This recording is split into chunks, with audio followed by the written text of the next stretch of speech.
Good evening दोस्तों। My self Prince, पढ़ाई with Prince में आपका स्वागत है। ठीक है, आज की इस वीडियो में हम पढ़ेंगे कि फिजिक्स के हम सेशन स्टार्ट कर रहे हैं। ठीक है, हम पढ़ेंगे फिजिक्स का सिलेबस डिस्कशन करेंगे। ठीक है, फिजिक्स का सिलेबस डिस्कशन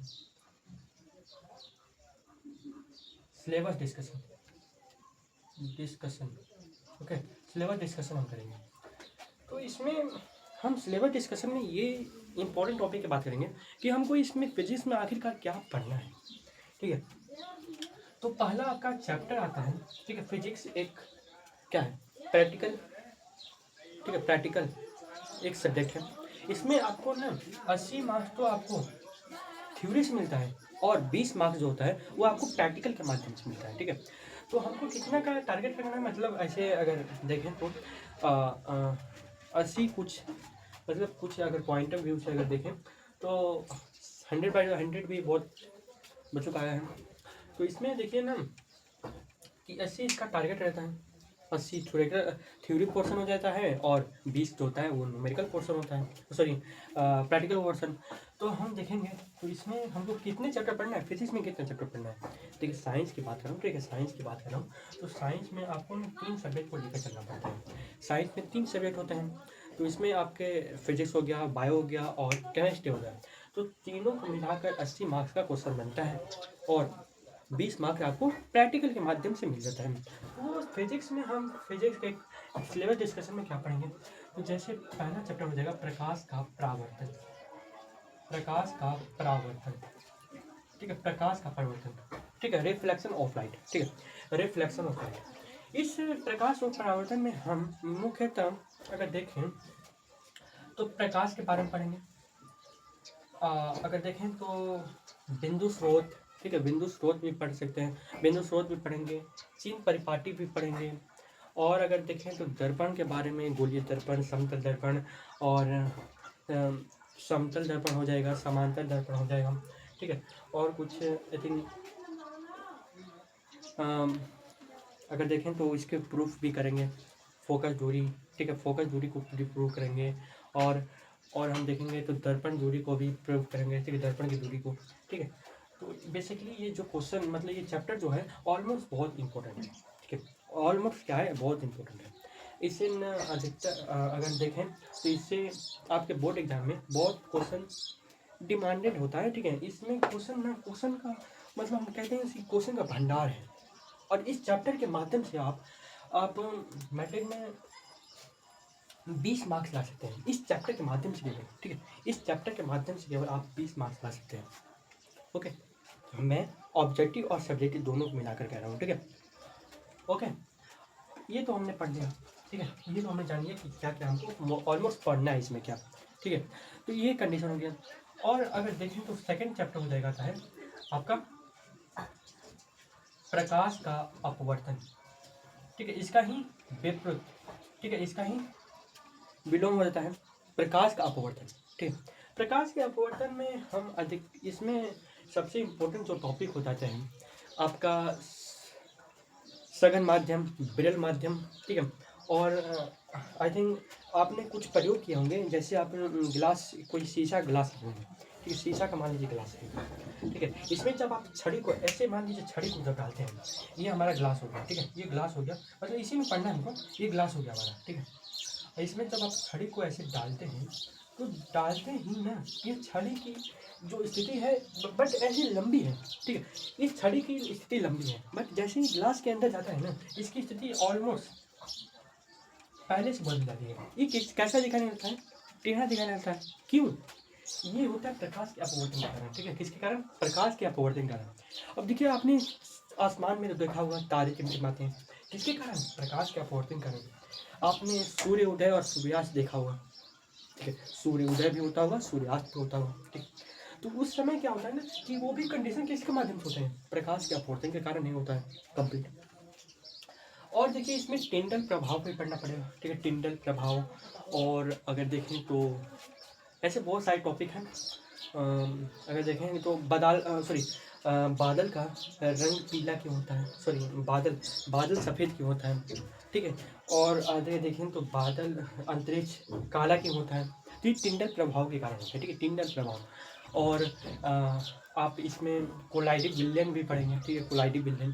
कोलाइडिक विलयन एक ऐसी थ्योरी है ना जिसमें आप ना, जैसे मान लीजिए किसी कंडीशन में आप जैसे एक सिक्का मान लीजिए, ठीक है, सिक्का, एक सिक्का को आपने ना पानी में डाला, ठीक है, आप ना एक प्रयोग कीजिएगा, किसी सिक्का को ले लीजिएगा और उसको टब टब होता है, टब या ड्रम में ऐसे डालिएगा, तो डालेंगे ना, तो आप जब आँख से देखिएगा तो उसकी स्थिति में कुछ अलग रहेगी। मतलब अगर सिक्का यहाँ पर रहेगा, सिक्का अगर नीचे है तो वो आपको ऊपर थोड़ा दिखाई देगा, क्यों? तो ये भी अपवर्तन के कारण होता है।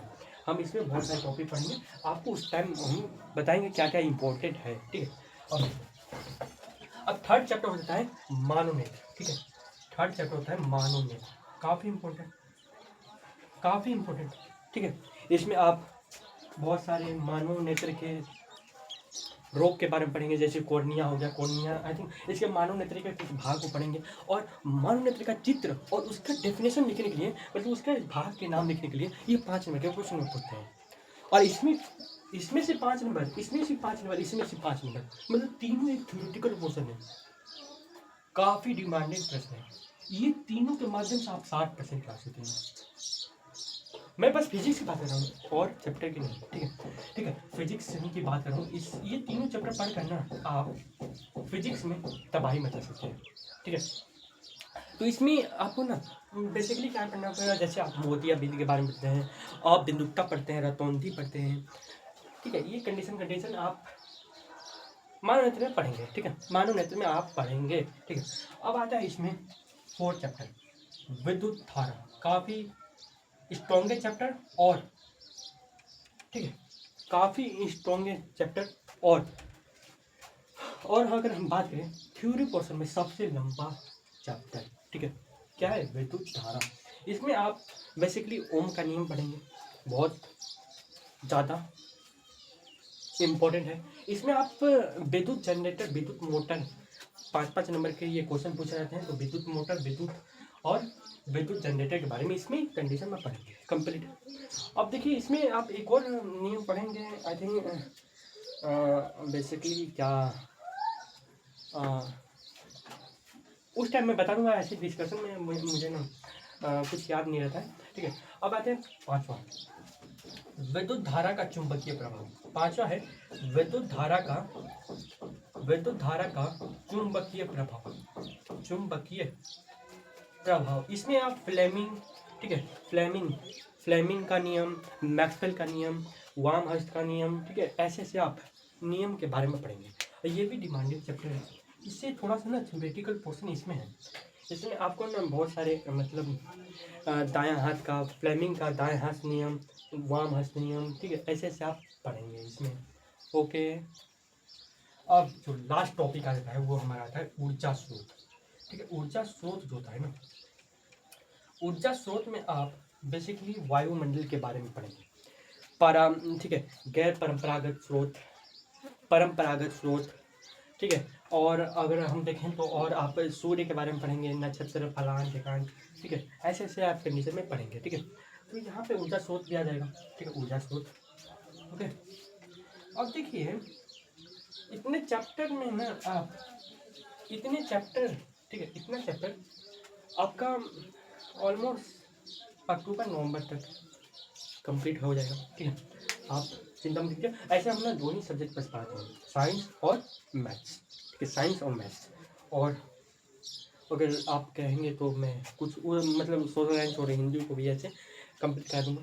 तो इसमें देखिए प्रकाश का अपवर्तन, मानोनेत्र, विद्युत धारा का चुंबकीय प्रभाव और ऊर्जा स्रोत, ये 6 चैप्टर हैं, ठीक है। सबसे इम्पोर्टेंट चैप्टर ये और ये काफ़ी इम्पोर्टेंट है, बट ये ना थोड़ा सा ये भी इम्पोर्टेंट है, बट इससे ना आई थिंक 5 नंबर क्वेश्चन बहुत बेसिकली चांस होता है इसमें पूछ देता है, बस ऑलमोस्ट नहीं पूछता है, मतलब थोड़ा मोड़ा चांस होता है कि 5 नंबर का क्वेश्चन पूछते, बट इसका भी डिमांड है। आँख का वजन कितना है, आँख का व्यास कितना है, ये सब हम इस चैप्टर में पढ़ेंगे। विद्युत धारा तो आप में ओम का नियम, ठीक है, तो काफ़ी ये इम्पोर्टेंट है। इसमें ना क्या होता है, न्यूमेरिकल क्वेश्चन भी आते हैं, श्रेणी क्रम व श्रेणी क्रम, समांतर क्रम, इसमें भी। ठीक है, विद्युत धारा का चुंबकीय प्रभाव में हम जैसे फ्लेमिंग का वाष्प नियम, मैक्सवेल का वामहस्त नियम, ऐसे ऐसे आप टॉपिक पढ़ेंगे। कंप्लीट है तो बताइए।